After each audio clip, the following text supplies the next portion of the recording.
You just take your emotions and you put them in a bottle and you seal that bottle and you put it somewhere else and you don't deal with it.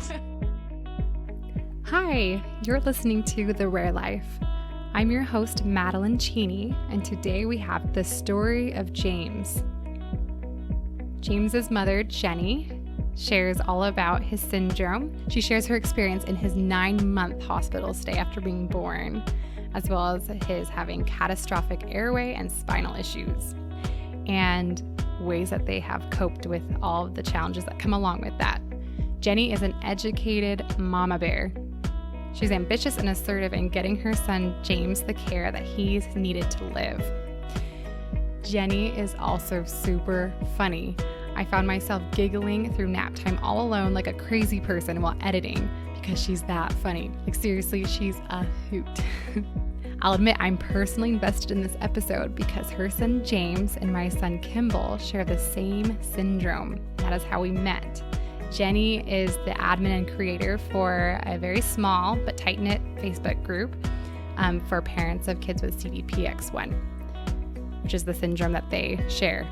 And that has been super awesome.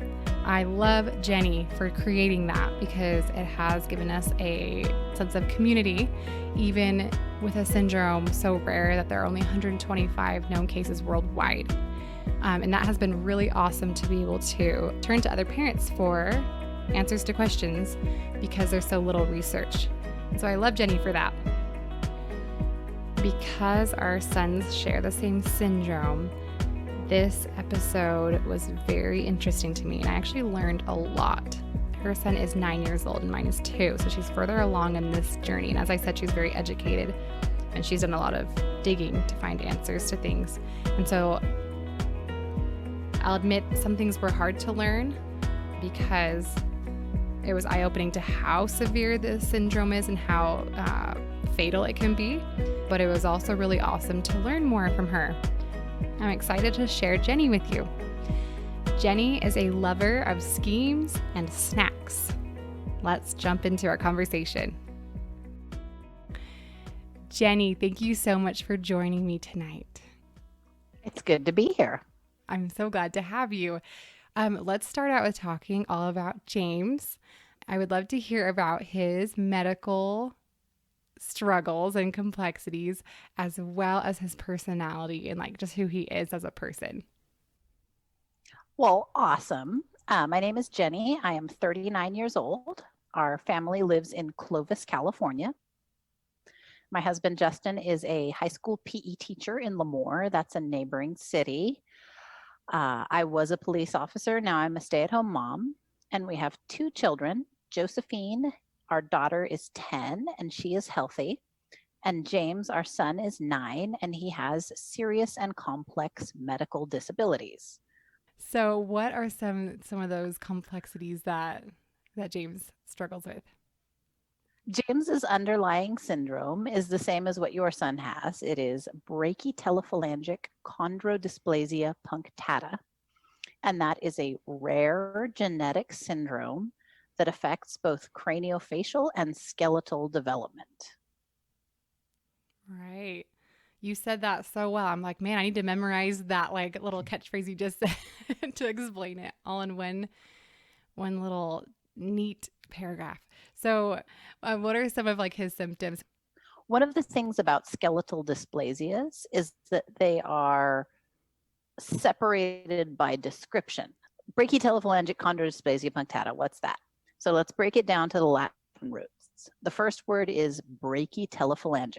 So brachy means short and stubby. Tele means the end of, and phalangic means fingers. So one of the unique features of this type of dwarfism is that of the 3 phalanges of the fingers, the third most distal end is short and stubby. It's very common in skeletal dysplasias to see just short and stubby fingers generally, but one of the hallmark features of this syndrome is that just the tip of the finger is short and stubby. So what that means for life is that at age 9, James can play the piano, but he doesn't have a full octave spread. That's Interesting. incredibly minor in the grand scheme of things. I'm assuming that by the time he's a teenager, he'll have a full octave spread, but it's a stretch and he adapts. Chondrodysplasia. Chondro means bones and dysplasia means grow wrong. So chondrodysplasia is kind of a junker term. Obviously, his bones grow wrong. It's a skeletal dysplasia. And then punctata, that's a fun one. Punctata just means polka dots. And what that means is that on x-ray, children with chondrodysplasia punctata have polka dots on their bones because the matrix structure of the bones grows too dense in some parts and too loose in other parts, leading to a polka dot structure.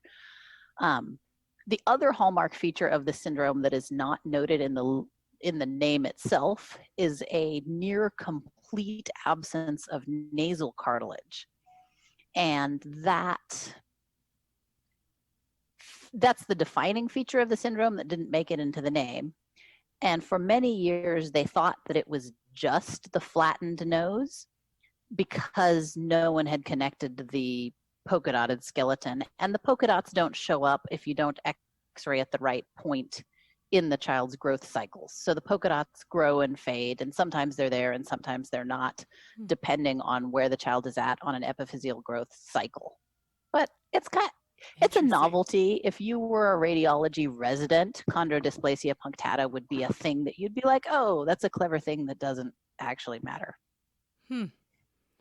That is so interesting. I'm learning. This is so interesting to me. So like they didn't tell me that stuff. I mean, like some of it. So with the nose, I feel like that is such a rare birth defect, but like such a huge birth defect. Like before we got far into it with Kimball, when, I was pregnant with him, and we're like, oh, so like he'll look different and we'll have to help him with his self-esteem. And we thought that was like the extent of it. But how about you explain in your experience how that is not the extent of lacking nose structure and cartilage? So I'm assuming that you had a very similar experience where you went in for your routine 16-week ultrasound, expected to find out if you were having a girl or a boy, and then the ultrasound tech got all ashen-faced and stopped answering questions and everything went to heck. Yeah. So that's a common experience. And the reason that you had that is that midline craniofacial defects are never good. Anytime you have problems that are symmetrical and go along the midline of the face, in the grand spectrum of syndromes that's associated with, most of them are lethal and incredibly bad. Our initial diagnosis, I think, just like you, they were just pulling things out of a dumpster. So they said, oh, he's got a wide and depressed nasal bridge. Maybe it's Down syndrome. Maybe it's trisomy 13. Maybe it's trisomy 18. So they just had this garbage dumpster of things and they were pulling things out of it. And the major syndrome that is associated with something as severe as an absent nasal structure is called holoprosencephalopathy. And that one's a doozy, where the brain is normally split into left brain and right brain. With holoprosencephalopathy, the brain doesn't split, and the fetus during development ends up with strange clefts, missing noses, a single eye, strange skull defects. And that one is almost universally lethal. Oh, wow. And when the children survive, they are profoundly disabled and racked with seizures. So that, when we had our ultrasound with the doctor in our town, which Fresno is 500,000 people, but not great medical care, she told us, we think it's holoprosencephalopathy. Don't Google that. And we were like, you're an idiot. We already Googled it. Like, we Googled it when you left the room. Yeah. So don't tell me not to Google it. I Googled it while you were talking. Yeah, so he was like, I want to know what this is. Right. And in order to get the note out to Stanford, which has a whole complex care, complex genetics, perinatology interface. And so we got the diagnosis accurately of brachytelephalangic chondrodysplasia punctata, which is a bright, shining rainbow in a whole spectrum of lethal and devastating diagnoses. So that's good news, which is great. That said, it is still a fairly lethal syndrome compared to healthy children. Right. Based on the data we have, which is limited, about a third of the children die either shortly after birth or within the first 30 days after birth.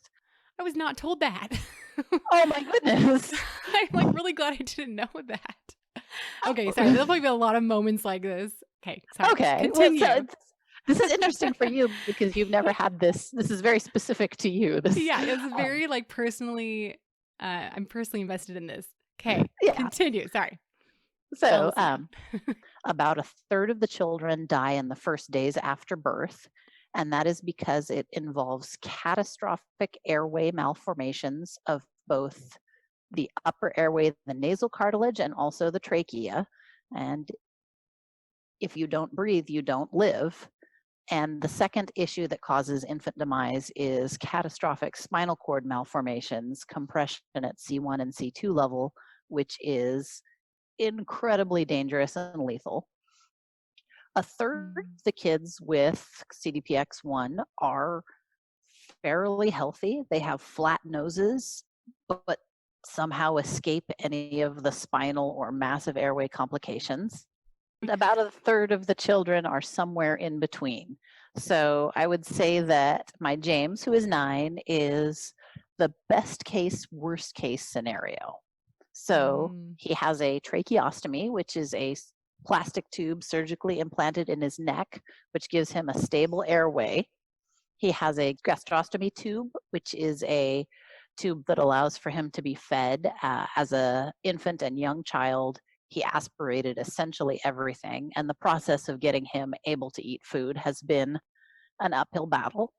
He also uses a ventilator at night. Much of whether or not these kids are vented at night depends on the quality of medical care they're getting. I believe that essentially all of them have some level of central sleep apnea. The only question is, are you looking for it or are you just writing it out? And sorry to terrify you on that one. Yeah, that's one thing that's on the table is like, should we do a sleep study? Because I've heard Kimball like stop breathing while he's sleeping, and I'm like, that cannot be good. You should do a sleep study, and what you find will horrify you. James was not on the ventilator for the first 4 years of life.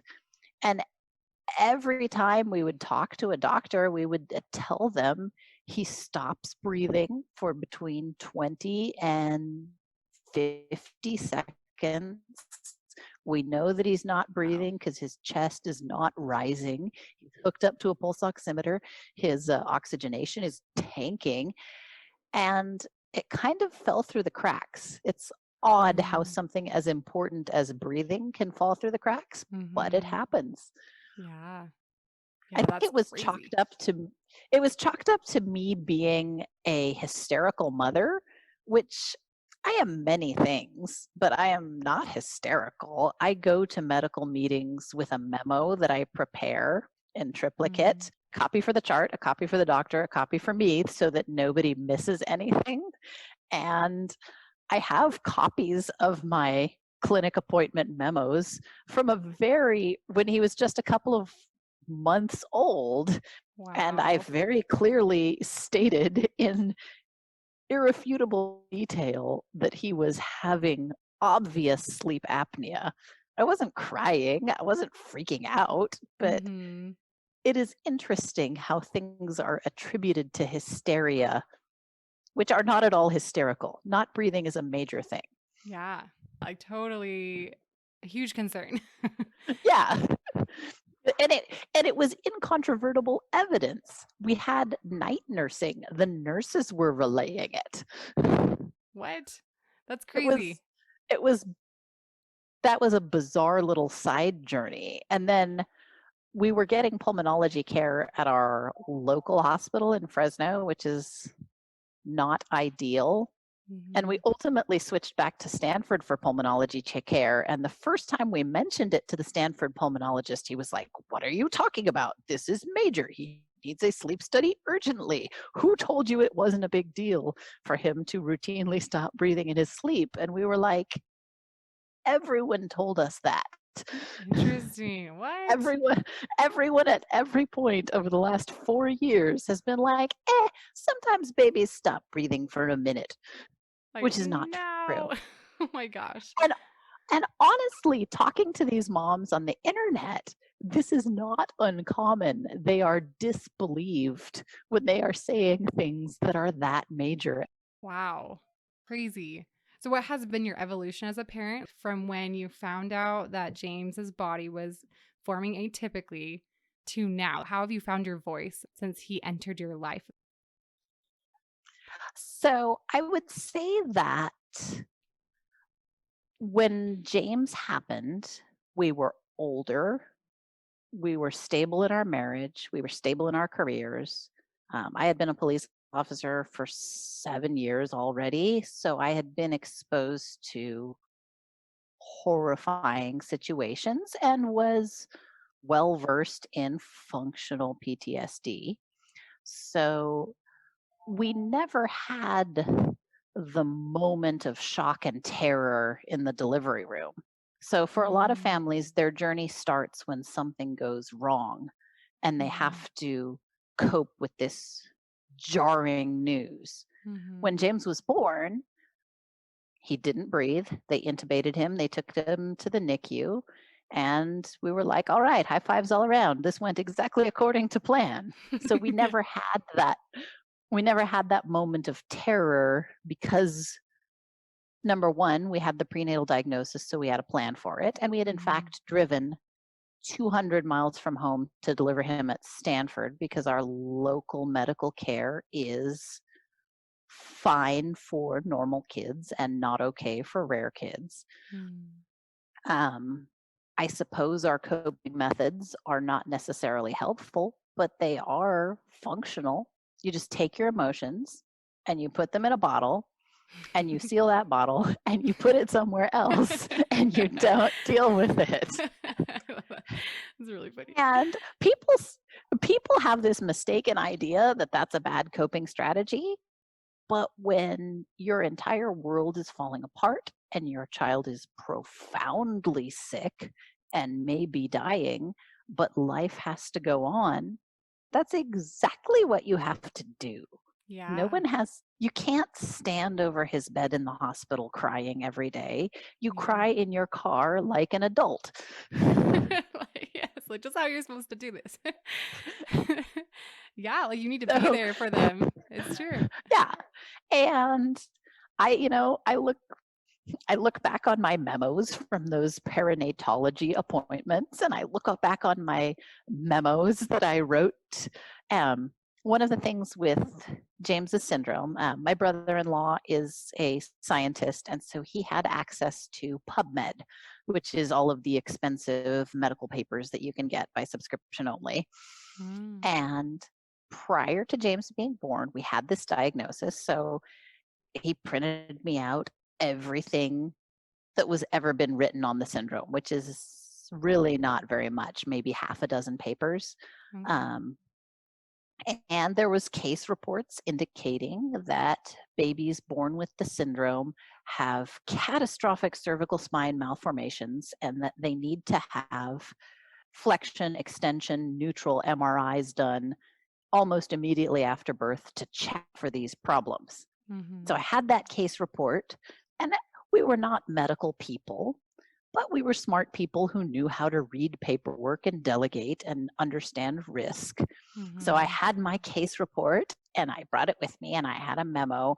And the delivery team that we were dealing with basically said, he'll be born, he'll be taken to the NICU, and we got it from there. Mm. And we had never met the neonatology team. So when they wheeled me from the delivery room, of course, he was a scheduled C-section. to the NICU to see him for the first time, I was just clutching my memo and my case report and telling the poor neonatology residents he needs an MRI. And they were like, what's going on with this woman? And my husband was just like, she has a memo. She knew that she would be under the influence of drugs, so she wrote the memo. Just read the memo. And I was like, yeah, I'm on drugs, but read the memo. And the memo was very well written and referenced the case study and said, this is a matter of great urgency. We need a neurosurgery consult and we need this MRI. And they were like, what do we do with this? Like, I have a note from sober Jenny. And so here it is. Yes, and honestly, yeah. So I had a memo, and the next day when I was less under the influence of drugs, then they did the MRI as requested, and they discovered catastrophic cervical spine instability. And the neurosurgeon called us in, and he was like, so about this memo. Now, I wrote a memo. So awesome. And that was when we discovered that cervical spine instability in neonates is essentially unheard of. It's not a thing, and they can't fix it. So we had been operating under this belief that once we got to Stanford, there's Stanford, they can do it all. And then they kind of poked through and they found some case reports of neonates who got in terrible car accidents on the way home from the hospital. And the neurosurgeon was like, no, we can't fix this. So then we started going down a whole another direction. And then also, babies are obligate nasal breathers, meaning, and realistically, as humans, we're all mostly nose breathers. We can mouth breathe, but it's stupid. Babies can't figure out to mouth breathe at all. They cry, they breathe. When they try to bottle feed or breastfeed, their mouths are occupied. So if a baby has no nasal airway, they can't feed, they can't breathe, they can't exist, they die. So James remained intubated, and he failed every attempt at extubation because his airway was just utter junk. So now we have two issues. We have this catastrophic spine problem. We have this trach problem. And my grandfather had a tracheostomy for my whole childhood due to cancer. So I had this mistaken belief, not mistaken, but just not, I was applying a different situation.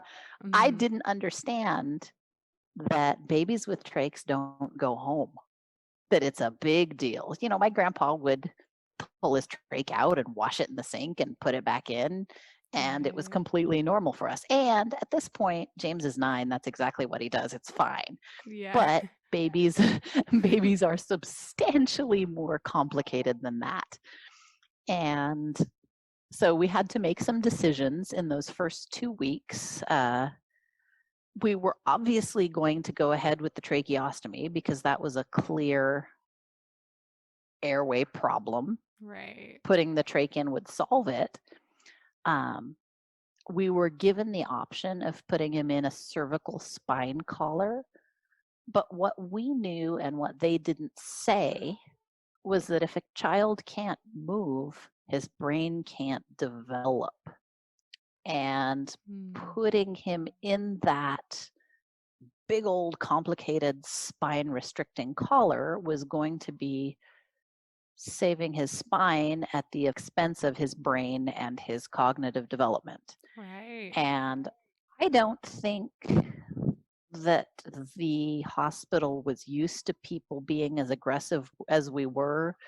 We certainly didn't have a death wish, but we wanted to accurately understand the risks of decisions that we were making and not making.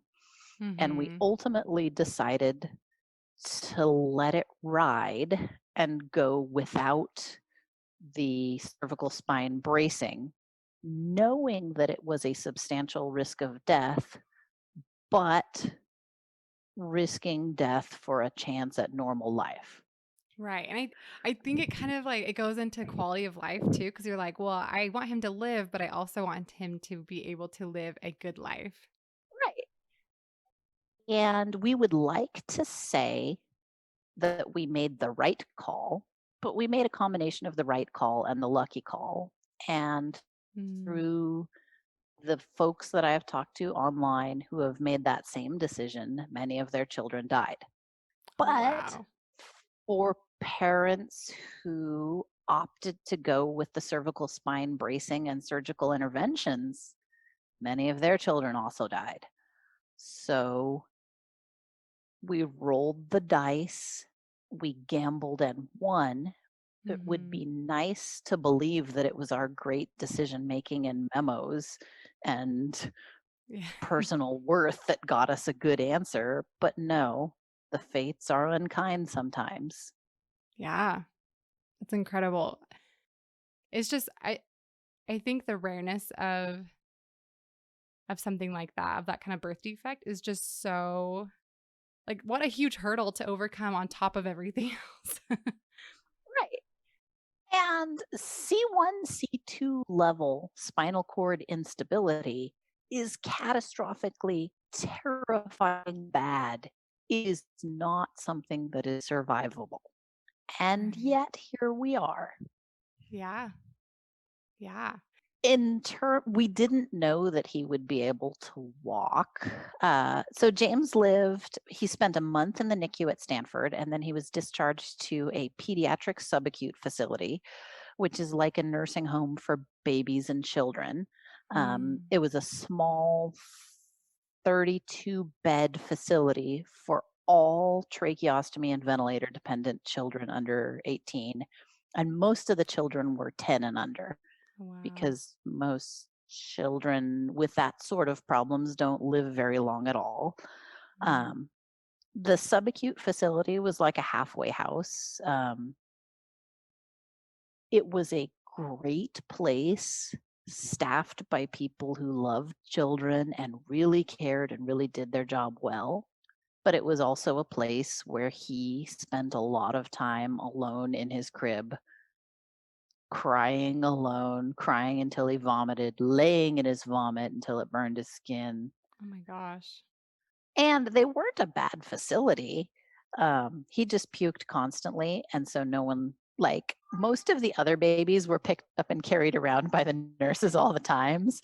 James just Oh. puked a lot. So I really So sad. was he was just not a great baby for the nurses to pick up and carry around. Almost all of the other babies were picked up and carried around. James just had a habit of vomiting on you constantly. Oh, sad. I mean, you laugh so that you don't cry, Exactly, but exactly. Exactly. it was bad. It was they provided the best care. If we had brought him home when he was 4 or 6 weeks old, he would have crashed at home and he would have Mm, died on the way to the hospital. So it mm, was absolutely necessary for him to be there, right. but it was a facility 200 miles from our home. Oh my So goodness. we had to continue living with him in the hospital. When your Wow. when your baby is in the hospital for a couple of days, you can post vigil at the bedside and be there every second. Mhm. When your baby's in the hospital for 9 months, life has to go on.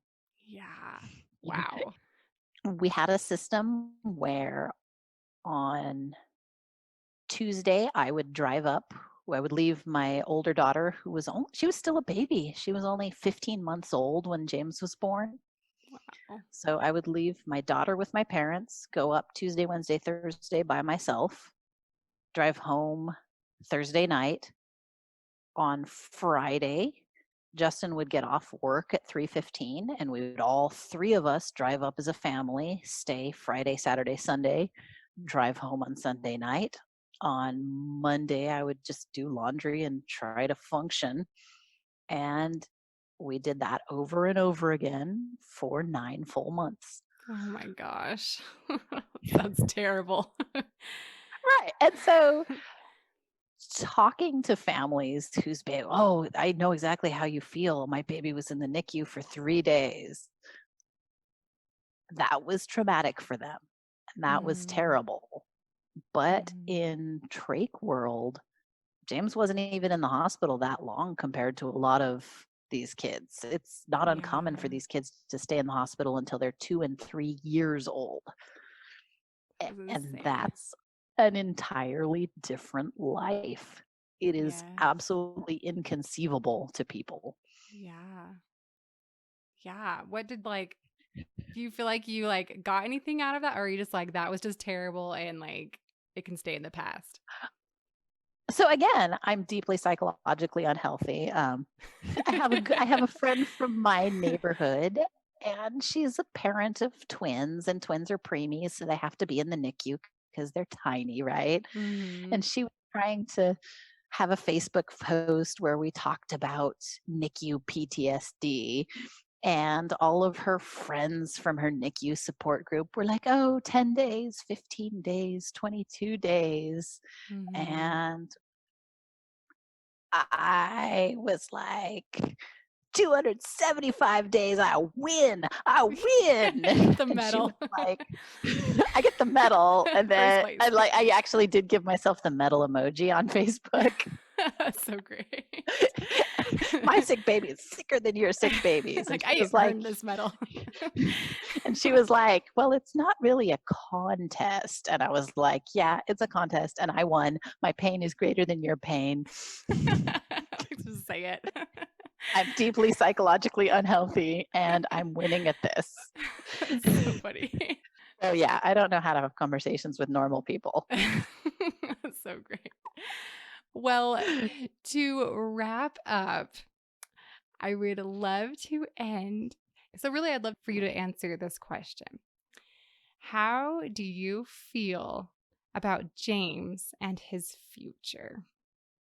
James will have every opportunity to ruin his life through whatever way teenagers ruin their lives. Our main goal in all of this was that he would have a fighting chance of a normal life. And he fought a lot. Right now, we argue about his cursive handwriting and his piano practice and doing his homework. Those are all entirely normal things that normal parents nag their normal 9-year-olds about. Right. And that's in the world of tracheostomy and ventilator dependent children. Having a kid who can't span an octave with his hands on the piano is nothing to complain about. Right. Everything will be fine. Yeah. Well, thank you so much for sharing a bit about James and his experience with his syndrome and ways that you've dealt with it. I appreciate you. For photos of Jenny, James, and their family, head to therarelifepodcast.com. You can like my Facebook page, The Rare Life Podcast, for sneak peeks about episodes coming up. Don't miss Jenny's special topic episode next week as she teaches us all about disability advocacy. See you then.